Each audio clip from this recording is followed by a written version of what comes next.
Bonjour YouTube, ravi d'être là. Ceux qui regardent cette vidéo, c'est les meilleurs parce que quand je serai super connu, j'aurai plein d'abonnés. Alors que là, les gens qui regardent, c'est vraiment les vrais, les poux, les gens qui sont là depuis le début. Donc gros big up à vous. Bonne année 2026. On commence ce premier vlog à Paris chez mon meilleur pote qui s'appelle Alexandre. Anyway, on est du coup le samedi 10 janvier 2026. C'est le premier vlog que je fais de cette année et le premier vlog que je fais tout court d'ailleurs parce que c'est ma première vidéo YouTube. Donc soyez indulgents, j'ai pas encore trouvé ma DA totale mais ça va arriver avec le temps. Le but aujourd'hui c'est de vous expliquer ce que je vais faire de ma life, pourquoi je fais des vidéos sur YouTube, pourquoi je me lance dans ce super monde qui est le contenu horizontal et que je ne fais pas que du contenu vertical sur TikTok, Insta. Et je vais aussi vous montrer comment ça se passe à Paris. Voilà, je vous fais des gros bisous, mais avant ça, on commence par un petit café. Allez, bisous bisous.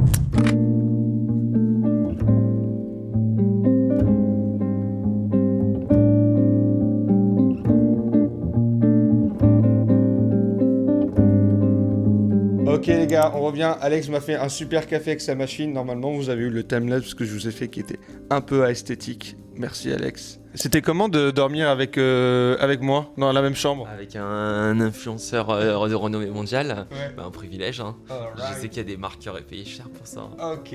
Donc quand il y aura des marques, vous pourrez déjà me contacter en DM sur Instagram. N'hésitez pas à me contacter.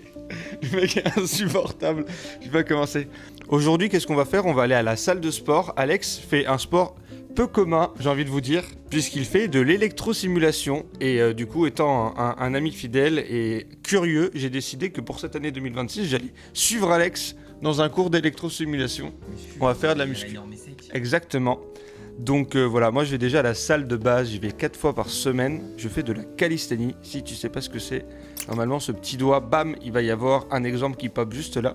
Et là aujourd'hui on va faire de l'électrosimulation, donc je vous dirai comment c'est. Je vais aussi un peu bosser, je vais vous montrer un peu l'envers du décor et tout, comment ça se passe. J'ai aussi un call avec un mec qui veut devenir monteur vidéo, donc il m'a demandé si on pouvait s'appeler pour que j'explique un peu mon parcours professionnel, qui est marrant puisque j'ai pas encore de clients, mais il veut d'abord...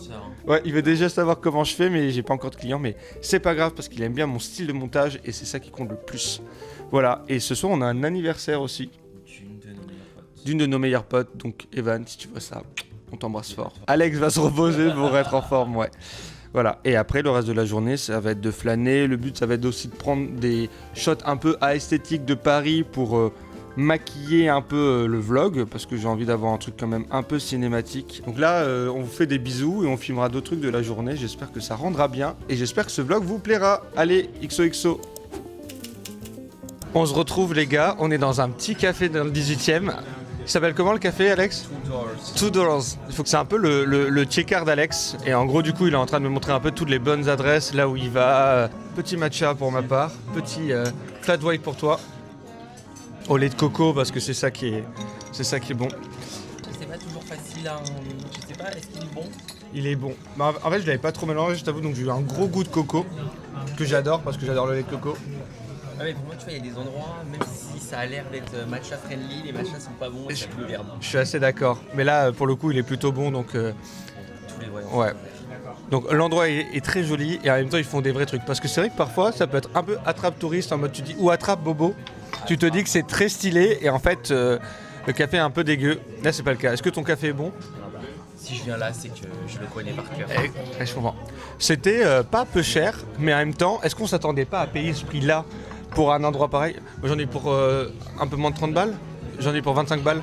On a pris un truc à manger chacun, genre un sandwich salé, pour avoir un peu de prot avant de commencer la séance de sport, et 2 cafés.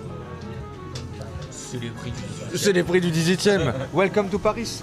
En gros, moi je vous explique, pour ceux qui me connaissent pas, j'espère qu'il y aura des gens qui me connaîtront pas, il y aura pas que des potes qui regarderont. Du coup, moi c'est Louis, j'ai 25 ans, je suis monteur vidéo et motion designer. Et moi de base j'habite à Paris, et là je suis rentré chez mes parents à Bordeaux pour me lancer dans ma profession. Et je reviens une fois par mois à Paname, chez des potes. Donc voilà, là je suis chez Alex, un de mes meilleurs potes qui habite dans le 18e arrondissement, donc c'est trop cool. Et j'en profite du coup pour découvrir ces quartiers que je ne connais pas. L'objectif c'est que dans quelques mois je rentre chez moi à Paris. J'habite dans le 11e arrondissement, meilleur quartier. Si vous êtes des gars du 11e, mettez un petit message dans les commentaires. Mais du coup j'en profite pour passer des moments avec des potes dans leur quartier et découvrir des quartiers que je ne connais pas habituellement. Et ça c'est chouette. Et alimenter l'éternel débat 11e, 18e. Ça a l'air de la frappe. Merci beaucoup. Merci. Toi t'avais pris lequel? T'avais pris Cheese. Alright. Mais un peu. C'est lui le grill, c'est lequel le grilled cheese? C'est celui-ci? C'est lui, ouais. Ok. Et un peu cher. Bah parfait. Comme ça nous permet de goûter. De goûter différents plats, t'as bien raison. Ça a l'air grave bon. Oh, c'est exactement ce que je voulais. Enfin, je sais plus, remarque, j'ai un doute maintenant. Moi ça a l'air quand même bien. Maintenant que je vois ça, j'ai un doute. Moi j'ai pris le truc jambon et mental, donc ça m'a l'air quand même d'être du jambon et mental. Mais on partage, on cherche. Il a le seul d'avoir pris son truc, il veut qu'on partage. Grave pas, c'est hyper bon. Ah ouais? Grave bon. C'est très bon, bravo à Two Doors, vous faites des super trucs. J'ai filmé 2-3 petits plans esthétiques du truc.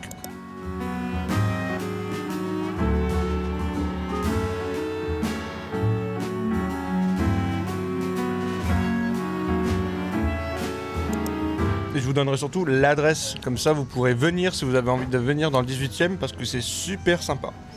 Pas trop, il n'y a pas beaucoup de place. Il n'y a pas beaucoup de place. Venez pas à 50 parce que sinon vous n'allez pas rentrer. Nous déjà à 2, on a galéré. Ils sont vraiment très bons les sandwichs. Si vous savez pas quoi prendre, on a pris un jambon et mental un peu burger, tu vois, petite brioche. Et on a pris le toast végé, épinards, carottes, oignons caramélisés.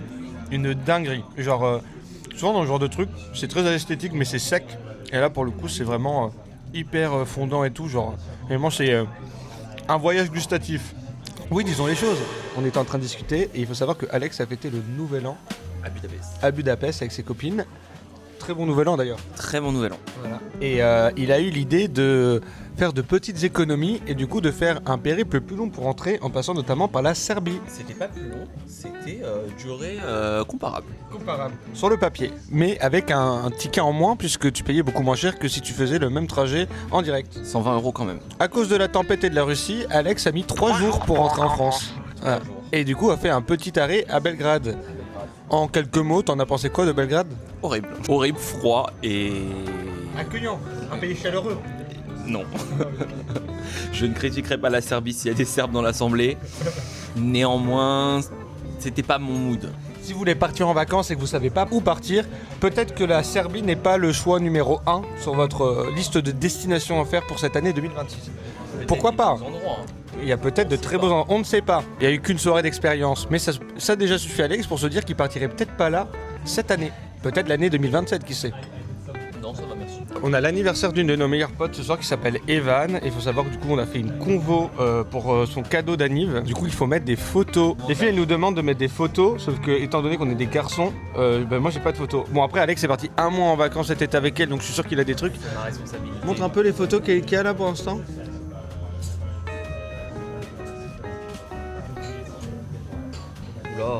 Ouais, on peut pas montrer ce moins de 18 là, c'est pas possible. Eh ben, sympa ma foi. Nous on a mis 0 photos. Alex va en mettre. Ok, moi j'en ai pas parce que je fais pas de photos, je filme. Chacun son métier, je suis filmmaker, pas photographe en fait. Maintenant qu'on a pris un bon petit déj, bien protéiné, ouais on en avait besoin. Maintenant on va partir à la salle de sport faire cette électro-simulation. Et après on va dans le combienième faire notre séance. Le deuxième, Alright. Je connais pas trop le deuxième, donc ça sera l'occasion de voir ce que ça donne tout simplement. J'adore cet arrêt de métro, je le trouve trop stylé. Regardez. Hop. Juste ici. Voilà. Est-ce que c'est pas la classe? La classe à Dallas. J'avais visité un appart dans cette rue à l'époque quand je voulais déménager. Et au final, je n'ai pas déménagé ici. Et pour mon plus grand plaisir parce que c'était hyper loin. Oh. Si, c'était loin, Alex.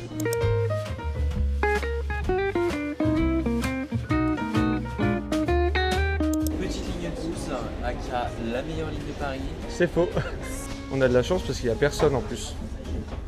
Alors que d'habitude, c'est souvent blindé les métros. Et alors là, on a vraiment le métro rien que pour nous. Regardez ça. Voilà. Et là, il n'y a personne. Je commence à prendre le pli. Hein. C'est la première fois que je m'en sers autant. J'ai l'impression que j'ai toujours fait ça. Ouais. C'est un peu dur à prendre en main, mais c'est vraiment...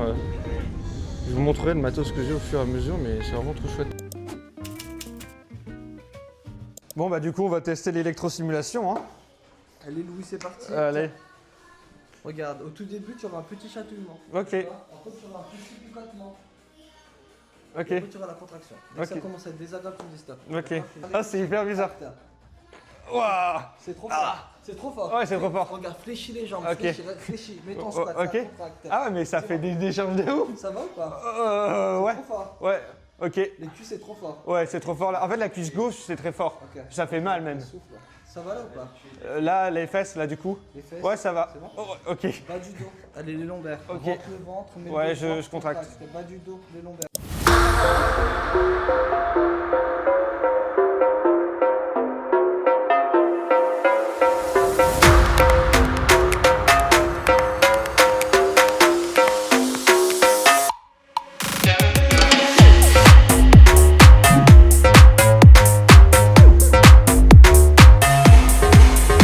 Bravo, terminé. Trop bien. C'est bien? C'est hyper intense. T'as bien bossé hein? Ah ouais c'était super dur. Relaxation ou pas? Ah ouais je veux bien vas-y. C'est dur. Tu me disais va tout en fais le mouvement en entier. En fait j'étais tellement congestionné que j'avais l'impression que j'étais déjà hyper tendu alors que si vous savez pas quoi faire les gars et que vous voulez tester c'est Électrosimulation. l'électrosimulation. On rentre de quoi? On rentre du cours de l'électrosimulation. Donc Alex il a l'habitude d'y aller 2 fois par semaine maintenant depuis 2 ans avec Nicolas. Nicolas, gros big up à toi, c'était trop sympa ton coach en vrai. Ça fait plaisir d'avoir un coach avec qui tu t'entends bien et tout, tu peux discuter. Ouais, c'est limite un ami à la fin quoi. Et du coup j'ai essayé l'électrosimulation, donc en fait c'est marrant parce qu'on met plein d'électrodes partout avec des gilets, pas du tout ce à quoi je m'attendais de base. Je me suis dit qu'on va, tu sais un peu comme dans les films où on te met des électrodes. Non, voilà, c'est pas ça. Et en fait ça te met des décharges si tu veux par coup de 10 secondes en fait. 10 secondes on va dire de décharge et 10 secondes de repos. Et en fait c'est hyper intense, donc tu fais pas en termes de poids les exercices que tu fais, mais en termes d'électrocution, de choc. Au début tu mets pas beaucoup et en fait ça va d'une échelle de 1 à 100 et à 100 bah t'es un big boss, hein, on va pas se le cacher. J'ai réussi à monter à 70 pour une première, ce qui est pas mal. Alex il fait habituellement 80 c'est ça? Voilà, bon Alex ça fait 2 ans qu'il en fait donc faut être indulgent avec moi. J'ai vu l'évolution de mon poteau, je peux vous dire que Alex a énormément évolué en bien donc et c'est que le début. C'est tune pour la suite, c'était tune pour la suite. Et là il est quoi 13h30, 14h du coup je pense. Ça dure une demi-heure la séance, j'ai pu me doucher donc il doit être un peu plus de 14h. On va faire des courses et manger. Donc on se verra ensuite pour le déjeuner. Mais franchement, c'est bien hardcore. Je sens déjà des courbatures de zinzin. Pour ceux qui aiment être congestionnés aussi, je le dis, je ne me suis jamais vu autant stokos qu'en allant prendre ma douche après. Parce que je pense que vu que tous tes muscles sont stimulés, ça explose de ouf genre. Mais du coup, à part ça, c'était quand même vachement bien. Merci Alex pour cette belle découverte. Les gars, ça fait littéralement 20 minutes qu'on vous parle avec Alex. Ça ne filmait pas. Vous me croyez ou pas? Vous me croyez pas, c'est trop. Je crois que ça va être prêt. C'est trop gros pour que ça soit pas possible. L'erreur de débutant quoi. J'ai faim. J'essaie de faire un truc égal. Oh, j'en ai fait tomber un. Il est pour moi. Ça, tu vois, par exemple, ça me dégoûte pas non plus. Mais ils savent pas puisqu'on n'a pas filmé. On parlait de nos tocs alimentaires, de quand on était gamin ou si on en avait encore Non, on aujourd'hui. parlait de ce qu'on faisait de cracra. De cracra. Et que moi, ça se passait par l'alimentation. Je mange comme un Doberman. Comme beaucoup d'hommes d'ailleurs. Hein. C'est vrai. Hop. La règle des 3 secondes que moi je transforme en 3 minutes. Bas les couilles les gars. Est-ce qu'on n'est pas bien là en termes de quantité? On est nickel, ouais. Ouais. J'ai peur d'avoir encore faim, mais on a de la banane. Alors il y a vraiment plein de choses en dessert. C'est vrai, t'es un mec du dessert toi? Oui. Santé. Bon appétit. J'aime trop filmer. Raconter ma petite life et tout. Alors ouais, par contre, faut démarrer la vidéo. A few moments later. Et c'est parti. Je l'appelle. Ça te dérange de baisser un tout petit peu le son? Tu peux mettre un fond sonore, ça ne dérange pas du tout. Là du coup j'appelle un garçon qui s'appelle Julien qui m'a demandé si on pouvait faire un call pour que je lui présente un peu mon projet et tout parce qu'il avait des questions, parce qu'il veut faire une reconversion professionnelle. Donc trop cool en vrai. Allô? Ouais, je t'entends super. J'ai pris un papier il y a un peu plus d'1 an et je me suis dit fais-toi une liste de trucs que tu as envie de faire. En plus t'es à Paris, c'est une ville super créative, tu peux faire plein de choses. Rela team, écoutez, il est 19h30, on s'est perdu de vue parce que j'avais tout simplement plus de batterie pendant mon call. Voilà, j'ai eu un call pendant 1 heure, c'était hyper intéressant. En fait, le gars voulait m'a un peu expliqué son parcours et juste il voulait savoir quel était mon workflow, comment je m'organisais, quels étaient les outils que j'utilisais quand je travaillais et pourquoi je les utilisais, à quel moment je les utilisais. qui a été ma méthode pour prospecter des clients. Donc ça c'était assez rigolo étant donné que j'ai commencé à prospecter il y a littéralement une semaine, même pas, 5 jours. J'ai pas beaucoup bossé aujourd'hui, donc vous voyez pas trop comment je bosse habituellement. Là c'est assez atypique, mais en vrai j'ai quand même beaucoup filmé, ça prend du temps, j'ai avoir un gros temps de dérush. Donc je pense qu'on peut qualifier ça comme une journée de travail, étant donné que ça me permettra également de montrer à des créateurs que je suis capable de faire des vlogs. Et j'ai envie de monter des vlogs pour des personnes et pas que pour moi. Et je pense que je peux être plutôt bon là-dedans. Donc à voir si je suis très égocentrique et qu'en vrai je suis claqué au sol, ou si effectivement j'ai une patte assez sympa sur ce type de montage là. C'est un peu ce avec quoi j'ai commencé d'ailleurs quand j'ai commencé à faire des vidéos. Je faisais des vlogs de ma life à Paris quand j'étais en fonds d'investissement. Quoi ça ressemble d'habiter à Paris. Ça s'appelait What It Looks Like to Live in Paris. Je faisais ça sur mon compte Insta Pro, qui est mon compte Insta Pro maintenant, et j'ai tout supprimé parce que c'était grave nul. Il faut bien commencer quelque part. Là, je reprends mais plus qualitatif sur YouTube, où je peux vraiment plus parler. On fera des vidéos aussi plus explicatives de comment je m'organise, comment je garde la motive. Voilà. Je pense que j'ai une bonne méthode de travail et que j'ai un bon rythme de manière générale. On peut toujours faire plus, il y a toujours des axes d'amélioration, mais je suis quand même assez satisfait et j'ose espérer que je mets toutes les choses en place pour réussir à vivre de cette opportunité professionnelle, à voir ce que ça donne. C'est assez, vraiment, c'est ce que je disais et je crois que c'est ce que je dis le plus, c'est stressant. Moi je suis un mec stressé de nature, même si ça se voit pas forcément au quotidien du point de vue de mes proches. Et du coup, c'est vrai que le fait de pas savoir combien je vais gagner à la fin du mois ou combien avec qui je vais travailler ou si je vais travailler, c'est quand même assez frustrant. Le côté un peu inconnu de l'entrepreneuriat, mais c'est en même temps une expérience super enrichissante, donc j'ai aussi hâte de la connaître. Et puis je pense que travailler pour quelqu'un qui me donne des ordres alors que je suis pas du tout en adéquation avec ce que me dit cette personne-là, ou même si je trouve la personne débile, non, c'est pas fait pour moi, genre. Je pense que ce vlog il va bientôt toucher à sa fin. J'ai hâte de voir ce que je garde et ce que je garde pas. Comme je disais, j'ai pas trop fait de brainstorm, j'ai pas trop écrit de script à l'idée, même si le but c'est que ça soit naturel. J'aimerais bien avoir une ligne directrice quand j'en fais. Là, le but c'était un peu de lancer le défi et surtout de. En fait, pourquoi je fais cette vidéo aussi, c'est surtout pour avoir, comme je disais, une vidéo qui me serve aussi de base de référence pour mes clients, pour leur montrer que je suis totalement capable de monter des vlogs, de faire des trucs un peu esthétiques. On rentrera un peu plus dans le détail quand je vous donnerai des petits tips si vous voulez faire des vlogs de vos vacances et tout et que vous savez pas trop comment faire. Voilà, vous donner un truc pour donner un peu plus de rythme et pour montrer à vos potes que vous êtes trop fort en montage alors que c'est pas du tout votre métier. Parce que c'est pas très compliqué en vrai d'être monteur. Ce qui est plus compliqué c'est d'avoir les idées. Moi j'en ai plein parce que j'ai un cerveau un peu bizarre, donc je vous donnerai plein de tips. Voilà, là je vais aller me doucher donc vous n'allez pas me suivre. Mais on se dit à la prochaine. Bisous bisous.